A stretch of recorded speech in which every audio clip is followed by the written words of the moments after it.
Los montes Apalaches son una de las cordilleras más antiguas del planeta, extendiéndose a lo largo de miles de kilómetros por el este de Estados Unidos, cubiertos por bosques densos, niebla constante y pueblos aislados. Un territorio donde la naturaleza es tan cerrada que la luz apenas logra atravesar las copas de los árboles. A pesar de haber sido habitados durante siglos, grandes extensiones de estos montes siguen inexplorados, con zonas donde la señal desaparece, los caminos se pierden y el silencio se vuelve inquietante. Lugares donde, según quienes viven allí, es mejor no aventurarse cuando cae la noche. En estas montañas se han reportado durante generaciones sucesos extraños. Personas que aseguran escuchar voces, figuras y seres extraños. Y advertencias constantes de los habitantes locales que repiten una misma frase: no te acerques después del anochecer. Lo que están a punto de ver no son historias para asustar, son testimonios reales. Advertencias transmitidas de padres a hijos y reportes que coinciden una y otra vez en describir presencias inexplicables en estos montes. Hoy descenderemos lentamente por capas cada vez más profundas de lo desconocido. Bienvenidos al iceberg de los críptidos de los montes Apalaches. Imagina una criatura del tamaño de un ser humano, pero con alas enormes como las de una polilla o un murciélago que se extienden más de 3 metros. Sus ojos son lo más aterrador. 2 esferas rojas y luminosas que brillan en la oscuridad como brasas ardientes, hipnóticas y penetrantes. No tiene cabeza visible, o al menos eso parecen reportar los testigos. Los ojos están ubicados donde debería estar el pecho, fijos en quien se atreve a mirarlo. Su cuerpo es grisáceo o marrón oscuro, musculoso y humanoide, pero claramente no humano. Cuando despliega sus alas, el sonido es ensordecedor, y cuando vuela, lo hace a velocidades imposibles, siguiendo vehículos en las carreteras sin esfuerzo aparente. Algunos testigos hablan de un chillido agudo que hiela la sangre, mientras otros mencionan un silencio antinatural que acompaña su presencia. Noviembre de 1966. Point Pleasant, Virginia Occidental. Una pequeña ciudad a orillas del río Ohio que estaba a punto de convertirse en el epicentro de uno de los fenómenos criptozoológicos más documentados de la historia estadounidense. Todo comenzó la noche del 12 de noviembre, cuando 2 parejas jóvenes conducían cerca de una antigua planta de explosivos de la Segunda Guerra Mundial conocida como TNT Area. En ese lugar abandonado, rodeado de túneles subterráneos y edificios en ruinas, vieron algo que cambiaría sus vidas para siempre. La criatura que describieron coincide exactamente con lo que ahora conocemos como Mothman.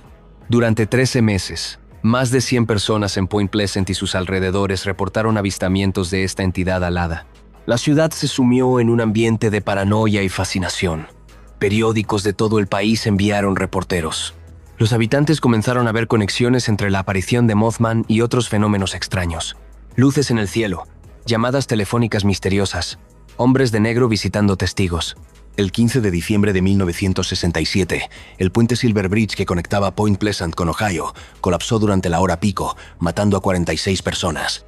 Después de esa tragedia, los avistamientos de Mothman prácticamente cesaron. Muchos creen que la criatura era un presagio de desastre. Una teoría que el periodista John Keel popularizó en su libro The Mothman Prophecies. Los testimonios son escalofriantes en su consistencia. Roger Scarberry y su esposa Linda, junto con Steve y Mary Mallette, fueron los primeros en reportar oficialmente al Mothman. Esa noche de noviembre, mientras conducían por la TNT Area, buscando amigos, vieron a la criatura de pie junto a la puerta de un viejo generador. Cuando sus faros la iluminaron, los ojos rojos brillaron con intensidad. La criatura desplegó sus alas y comenzó a seguir su automóvil. Roger aceleró hasta más de 100 millas por hora, pero la criatura lo seguía sin esfuerzo, volando justo sobre el techo del vehículo. El sheriff adjunto Miller Halstead, quien tomó su declaración esa noche, dijo que los 4 estaban genuinamente aterrorizados, y él les creyó. Días después, 2 bomberos voluntarios vieron a Mothman sobrevolando la TNT Area. Un constructor llamado Newell Partridge reportó que su perro de casa desapareció la noche en que vio 2 ojos rojos brillando en su granero. Al día siguiente, los Scarberry encontraron al perro muerto cerca de la TNT Area. Quizás el testimonio más inquietante fue el de Connie Carpenter, una joven que conducía sola cuando Mothman aterrizó sobre el techo de su auto. Ella escuchó el sonido de garras arañando el metal mientras la criatura se mantenía en equilibrio sobre el vehículo en movimiento. Algunos testigos, como la familia Lilly, reportaron que Mothman se les apareció en su propio patio trasero, mirándolos fijamente a través de las ventanas. ¿Qué era realmente el Mothman? Los escépticos sugieren que los testigos vieron grullas canadienses, Aves grandes con envergadura impresionante cuyos ojos pueden reflejar la luz de manera brillante. Otros proponen que fue histeria colectiva alimentada por la ansiedad de la Guerra Fría y la proximidad de la planta de explosivos abandonada. Los creyentes en lo paranormal lo ven como una entidad interdimensional, un presagio sobrenatural o incluso un experimento gubernamental escapado de las instalaciones militares cercanas. Pero hay algo que nadie puede explicar satisfactoriamente. ¿Por qué los avistamientos cesaron después del colapso del puente? ¿Fue coincidencia? ¿O había una conexión real entre la criatura y el desastre? Y lo más inquietante de todo, Mothman no se quedó en 1967. Han habido reportes esporádicos a lo largo de los años. Antes del desastre de Chernóbil en 1986, testigos en Ucrania reportaron una criatura alada similar. Antes del colapso del puente I-35W en Minneapolis en 2007, algunos afirmaron haber visto algo con ojos rojos cerca de la estructura. ¿Sigue Mothman apareciendo antes de tragedias? ¿O simplemente buscamos patrones donde no los hay? Las calles de Point Pleasant aún recuerdan aquellos 13 meses de terror. La ciudad ahora celebra su conexión con la criatura, con un museo y una estatua de metal de 12 pies de altura en el centro. Pero en las noches oscuras, cuando la niebla se levanta del río Ohio, algunos residentes antiguos todavía miran al cielo con aprensión, preguntándose si aquellos ojos rojos volverán a brillar en la oscuridad. En las colinas de Tennessee, existe una leyenda que ha aterrorizado a generaciones enteras. No es una criatura con forma física definida como Mothman, sino algo mucho más siniestro. Una entidad poltergeist violenta, malévola y aparentemente inteligente. La bruja de la campana, o Bell Witch, es única entre los críptidos porque su manifestación era principalmente invisible, aunque ocasionalmente se materializaba en formas animales grotescas. Los testigos la describieron de múltiples maneras, a veces como una mujer vestida de verde, otras como un perro negro enorme con cabeza de conejo, o como una extraña ave que nadie podía identificar. Pero su forma preferida era la incorporeidad absoluta. En 1817, John Bell era un próspero granjero en Adams, Tennessee, respetado en su comunidad y devoto de su iglesia. Vivía con su esposa Lucy y sus 9 hijos en una granja grande y productiva. Todo comenzó cuando John vio un extraño animal en su campo de maíz, una criatura que parecía un perro pero con cabeza de conejo. Le disparó, pero la criatura desapareció sin dejar rastro. Esa misma noche comenzaron los golpes en las paredes de la casa Bell. Al principio eran suaves, como si alguien estuviera llamando a la puerta. Luego se volvieron más fuertes, más insistentes. Las noches se llenaron de sonidos inexplicables, cadenas arrastrándose, arañazos en las paredes, gruñidos animales. La familia intentó ignorarlo, rezando para que cesara. Pero la entidad, fuera lo que fuera, no tenía intención de marcharse. Al contrario, su poder crecía. Comenzó a atacar físicamente a los miembros de la familia, especialmente a Betsy Bell, la hija menor, a quien abofeteaba y le tiraba del cabello con tal violencia que la joven gritaba de dolor. John Bell también fue objetivo de ataques particulares.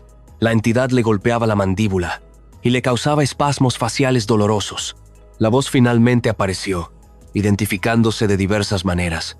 A veces decía ser un espíritu nativo americano, otras un demonio del infierno, y eventualmente se llamó a sí misma Kate Batts Witch, en referencia a una vecina con quien John había tenido una disputa sobre tierras. La entidad juró que torturaría a John Bell hasta matarlo, una promesa que cumpliría. Lo extraordinario de la bruja de la campana es que no fue un secreto mantenido por una familia aterrorizada. Cientos de testigos experimentaron el fenómeno directamente. John Bell, inicialmente intentando mantener privado el asunto, eventualmente se vio forzado a buscar ayuda. El pastor James Johnston y su esposa fueron invitados a la casa para presenciar los eventos. Lo que experimentaron esa noche los convenció de que algo sobrenatural estaba ocurriendo. La voz de la bruja conversó con ellos, recitó sermones completos que el pastor había dado años atrás y demostró conocimiento de eventos privados que nadie más podría saber. El general Andrew Jackson, quien más tarde se convertiría en el 7º presidente de Estados Unidos, visitó la Casa Bell con un grupo de hombres en 1819.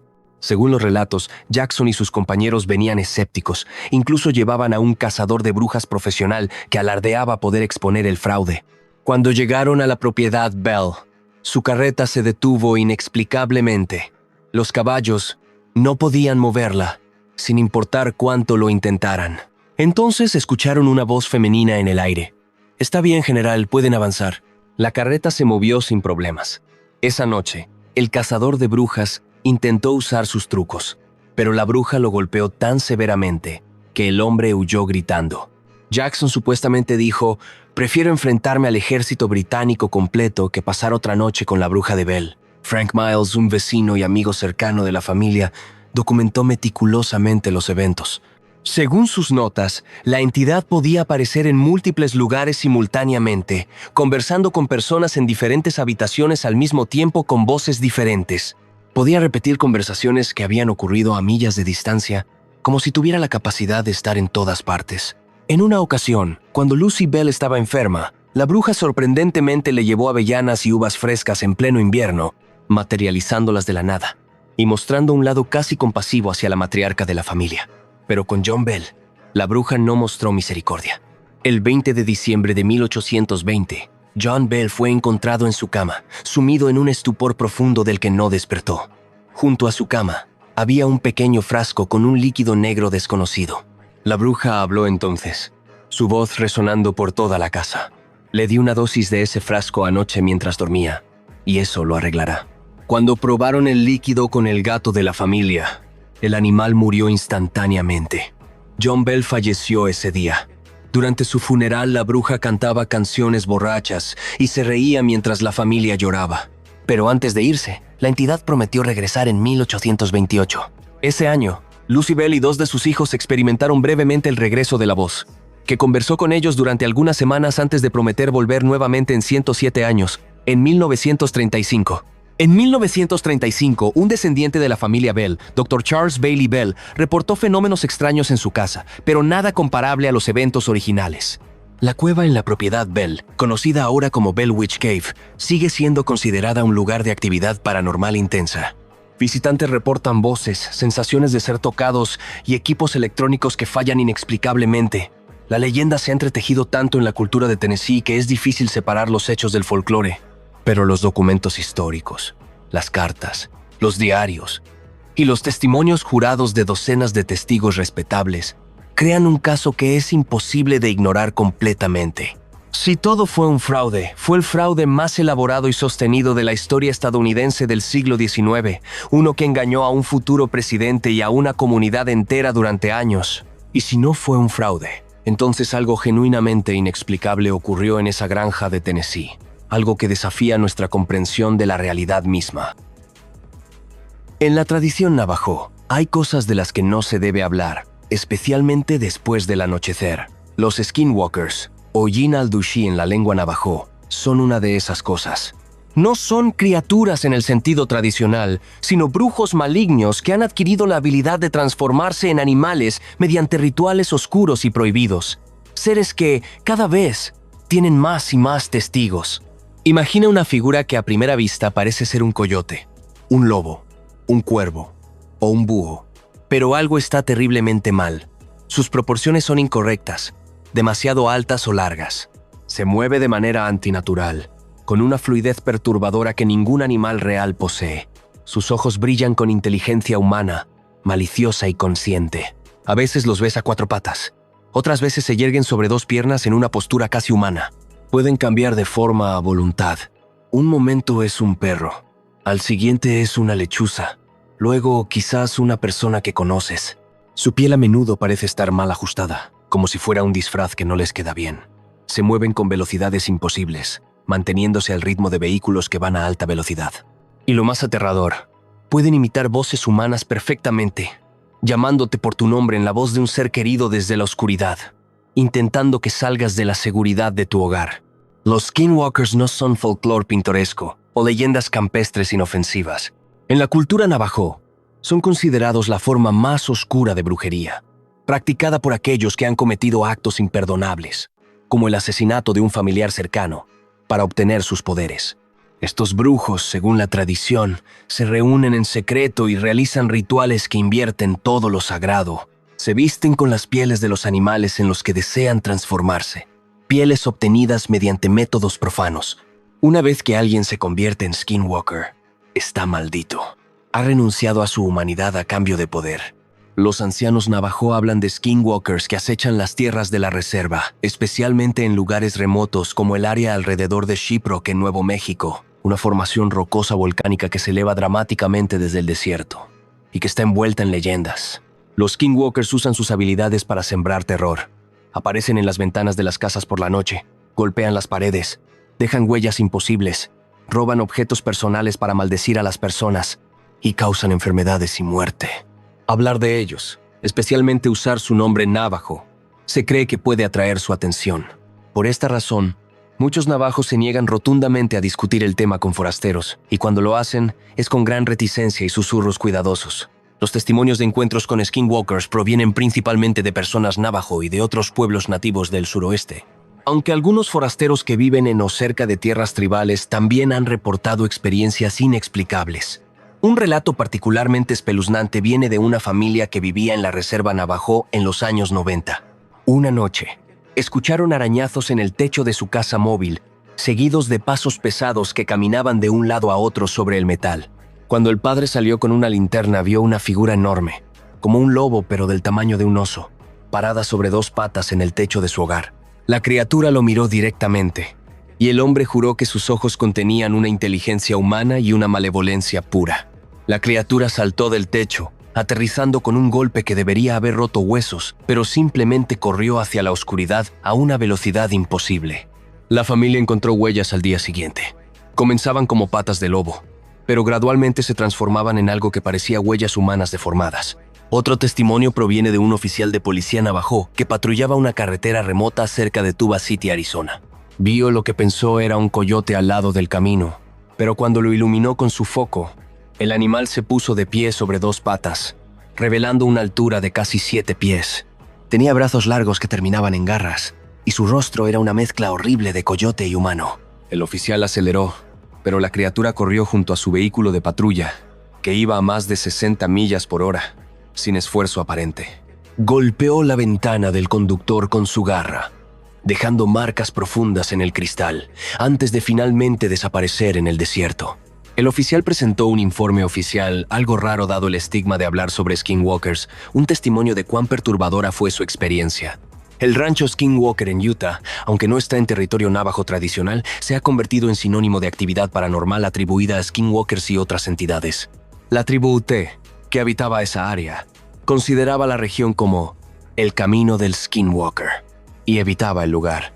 Cuando la familia Sherman compró el rancho en 1994, experimentaron 2 años de fenómenos aterradores: ganado mutilado de maneras quirúrgicamente precisas, objetos que desaparecían y reaparecían, esferas brillantes en el cielo, criaturas que no podían identificar observándolos desde el límite de su propiedad, y una sensación constante de ser vigilados.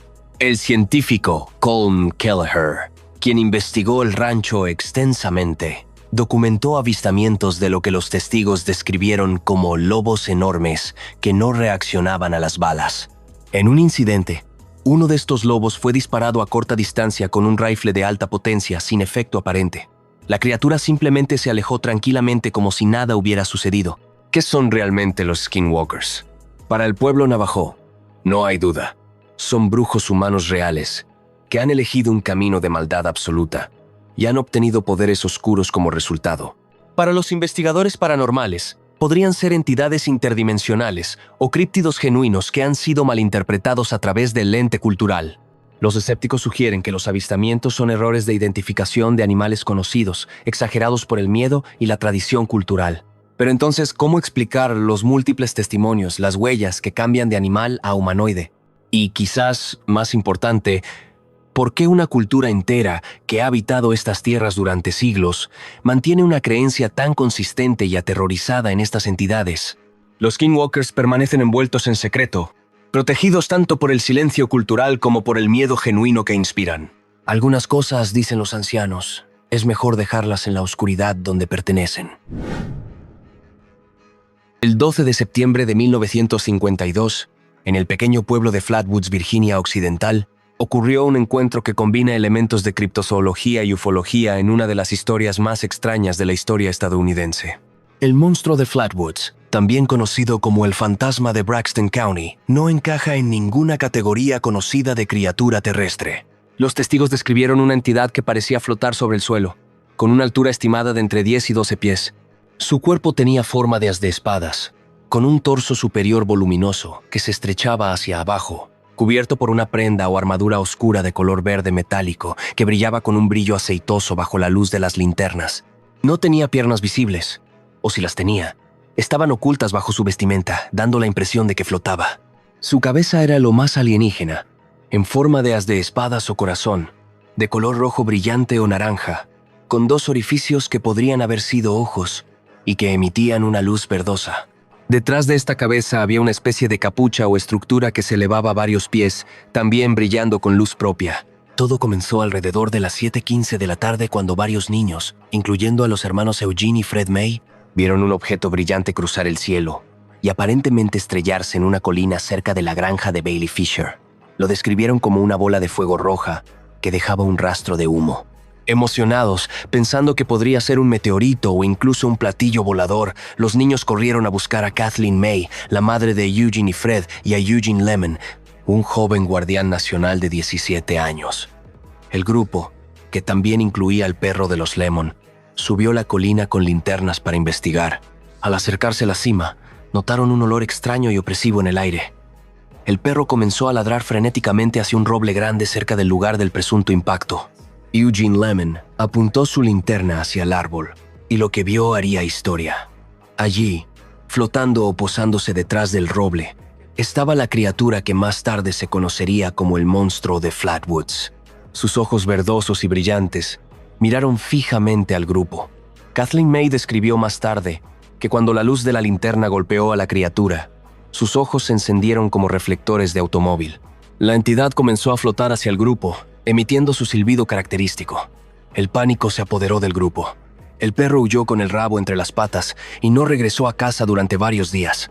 Los testigos corrieron colina abajo en un terror absoluto, tropezando en la oscuridad, con varios cayendo y levantándose repetidamente mientras huían.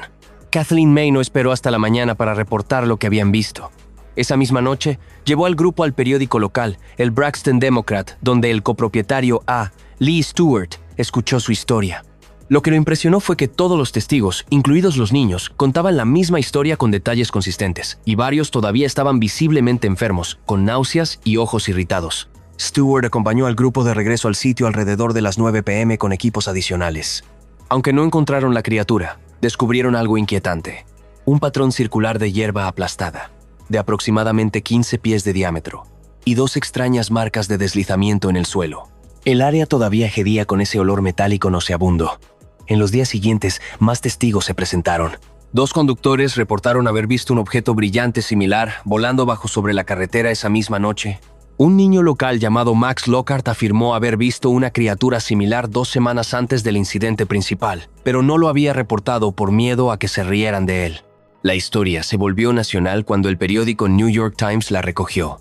Los investigadores de la Fuerza Aérea visitaron Flatwoods como parte del proyecto Blue Book, el programa oficial de investigación OVNI. Su conclusión oficial fue que los testigos habían visto un meteoro o cometa brillante y que la criatura era probablemente un búho lechuza posado en una rama, con sus ojos reflejando la luz de las linternas, y que la enfermedad de los testigos fue causada por gas de pantano o histeria. Esta explicación convenció a pocos, especialmente a los testigos que sabían lo que habían visto. Ivan Sanderson, un zoólogo y criptozoólogo pionero, visitó Flatwoods y entrevistó a los testigos poco después del incidente.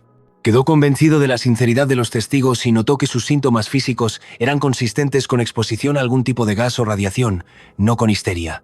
¿Qué visitó Flatwoods en esa noche de septiembre de 1952? La explicación del búho lechuza parece ridículamente inadecuada para cualquiera que lea los testimonios completos. Los búhos no flotan a 10 pies de altura, no brillan con luz propia, no emiten silbidos mecánicos y ciertamente no causan náuseas e irritación ocular en múltiples testigos. ¿Era el monstruo de Flatwoods un ser extraterrestre que pilotaba? ¿O era parte de la nave que se vio estrellarse? ¿Era algún tipo de robot de reconocimiento? ¿O era una entidad completamente diferente? Quizás algo nativo de nuestra Tierra, pero tan extraño para nosotros como cualquier alienígena. Algunos investigadores han notado similitudes entre el monstruo de Flatwoods y otros avistamientos de entidades flotantes reportados en diferentes partes del mundo alrededor de la misma época. sugiriendo un patrón más amplio de visitaciones. Los testigos mantuvieron sus historias consistentemente hasta sus muertes. Kathleen May nunca vaciló en su relato, incluso cuando el ridículo público fue intenso. Eugene Lemon, años después, todavía insistía en que lo que vieron esa noche no era de este mundo. El pueblo de Flatwoods ha abrazado su momento de fama extraña, con un museo dedicado al encuentro y una estatua del monstruo en el centro del pueblo. Cada septiembre, celebran el Festival del Monstruo de Flatwoods, atrayendo a entusiastas de lo paranormal de todo el país. Pero más allá del kitsch y el turismo, permanece una pregunta sin respuesta. Si no fue un búho y gas de pantano, ¿qué flotaba en esa colina bajo el roble, con sus ojos brillantes observando a un grupo de niños aterrorizados? La colina sigue ahí, tranquila y rural, guardando sus secretos. Y en las noches de septiembre, cuando las estrellas brillan sobre Virginia Occidental, uno no puede evitar mirar al cielo y preguntarse si algo podría estar mirando hacia abajo, recordando la noche en que fue descubierto en Flatwoods. Cerramos nuestro viaje por los críptidos de los Apalaches con quizás el más famoso de todos, Bigfoot, también conocido como Sasquatch. Aunque Bigfoot es reportado en todo Norteamérica, desde el Pacífico noroeste hasta Florida, los bosques densos y montañosos de los Apalaches son considerados uno de sus hábitats principales. Bigfoot es descrito consistentemente como un primate bípedo masivo, cubierto de pelo grueso que varía en color desde marrón oscuro hasta rojizo o incluso gris. Su altura se estima entre 7 y 9 pies, con algunos reportes de individuos aún más grandes. Su estructura corporal es enormemente musculosa, con hombros extraordinariamente anchos, brazos largos que llegan casi hasta las rodillas y un cuello prácticamente inexistente, con la cabeza pareciendo estar directamente unida a los hombros. Su rostro es descrito como una mezcla entre humano y simio. Ojos profundamente hundidos, bajo una frente prominente, nariz chata y una boca amplia. A diferencia de los simios conocidos, Bigfoot camina completamente erguido con una zancada larga y poderosa. Sus huellas son el aspecto más documentado. Pies enormes de entre 15 y 24 pulgadas de largo, con 5 dedos y un talón distintivo. Los testigos frecuentemente reportan un olor fuerte y desagradable asociado con la criatura, descrito como una mezcla de animal mojado, basura y algo indescriptiblemente salvaje. Bigfoot es generalmente esquivo, evitando el contacto humano, pero cuando es sorprendido o confrontado, puede ser intimidante, golpeando árboles, arrojando rocas o emitiendo gritos y aullidos ensordecedores que resuenan por los valles montañosos. Las leyendas de criaturas similares a Bigfoot en los Apalaches preceden a los colonos europeos por siglos. Las tribus Cherokee hablaban de Tzul'Kalú, un gigante peludo que vivía en las montañas y que era tanto respetado como temido. Los Cherokee lo describían como un cazador poderoso y un protector de los animales del bosque, pero también como una criatura que podía ser peligrosa si era provocada. Cuando los colonos europeos comenzaron a adentrarse en las montañas Apalaches en los siglos XVIII y XIX, también empezaron a reportar encuentros con hombres salvajes o gigantes peludos que dejaban huellas enormes y emitían gritos aterradores en la noche. Los periódicos del siglo XIX están llenos de reportes de estas criaturas, aunque muchos fueron descartados como historias de montañeses supersticiosos. El término Bigfoot se popularizó en 1958 después de que se encontraran huellas grandes en un sitio de construcción en California, pero la criatura ya era conocida por generaciones en los Apalaches bajo nombres locales como Wood Booger o simplemente el monstruo de las montañas. Los avistamientos de Bigfoot en los Apalaches son numerosos y continúan hasta el día de hoy. Las montañas Apalaches guardan sus secretos celosamente. En sus valles brumosos, sus bosques ancestrales y sus cuevas sin explorar, quizás estas criaturas aún caminan, dejando solo huellas ocasionales y avistamientos fugaces como evidencia de su existencia racionalmente imposible